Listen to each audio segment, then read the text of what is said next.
వంకాయ టమాటా పచ్చడి చేస్తున్నాను. ఆ పచ్చడి అయిపోయింది కదా, ఇది వంకాయ టమాటా పచ్చడి. ఒక 100 గ్రాములు ఉంటాయి అన్నమాట పచ్చిమిర్చి. 100 గ్రాములు పచ్చిమిర్చి కూడా పడతాయి, ఎందుకంటే నేను 1/2 కేజీ టమాటాలు వేసుకున్నాను. వంకాయలేమో ఒక 1/4 కేజీ ఉంటాయి,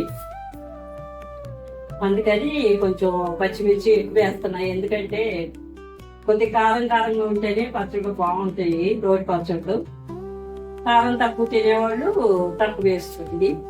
ఏం చేస్తానంటే ఈ వంకాయలు కూడా ఇలా గుండ్ర ముక్కలు కోసేసి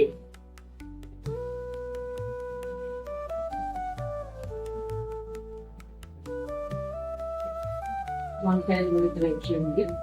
నెయ్యి పచ్చిమిర్చి రెండు కలిపి మనము పొయ్యి మీద పెట్టేసుకుందాము. తర్వాత ఈ వేగినాక తీసేసి పక్కకు తీసేసి అప్పుడు మళ్ళీ టమాటాలు వేద్దాం అన్నమాట. అది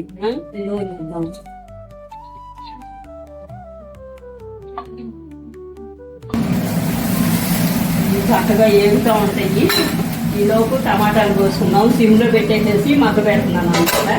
మూత పెట్టేసేసి ఏమో 1/2 కేజీ టమాటాలు అనమాట.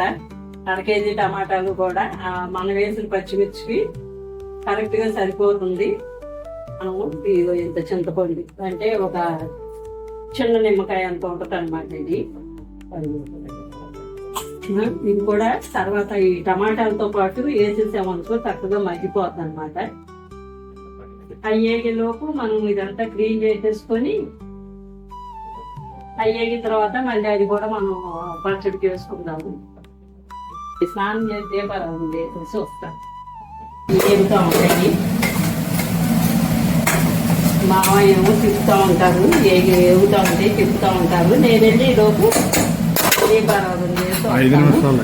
కట్టి వంకాయలు పచ్చిమిర్చి వేయించేసి పెట్టాను. ఇక్కడ టమాటా ఇది చక్కగా ఎగురుతుంది. ఇంకా కొంచెం ఒక 5 నిమిషాలు ఎగిరితే లేకపోతే హైలో పెట్టేసేసి ఎగురు పెట్టేసుకుందాం. దించేసి ఇప్పుడు మనం రోడ్డు దగ్గరికి వెళ్దాం. వంకాయ టమాటా పచ్చడి చేస్తున్నాను. ఇగో వంకాయలు పచ్చిమిర్చి నీళ్ళకాయ వేస్తున్నాను.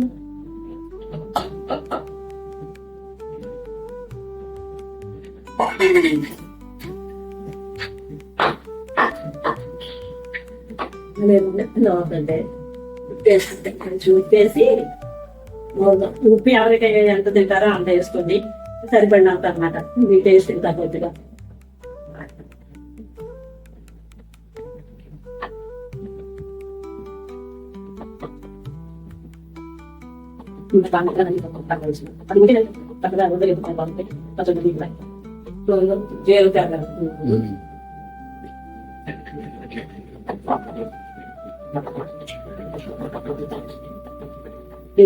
వేసుకుంటాం.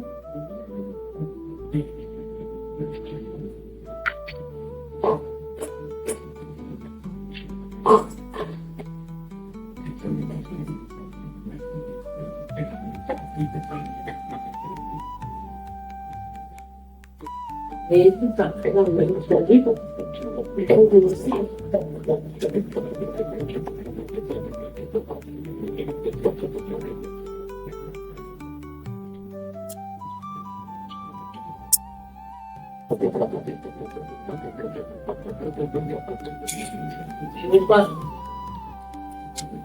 చాలా బాగుంది. లాస్ట్ పైన మా మామయ్య ఒక దంచుతాడు అన్నమాట.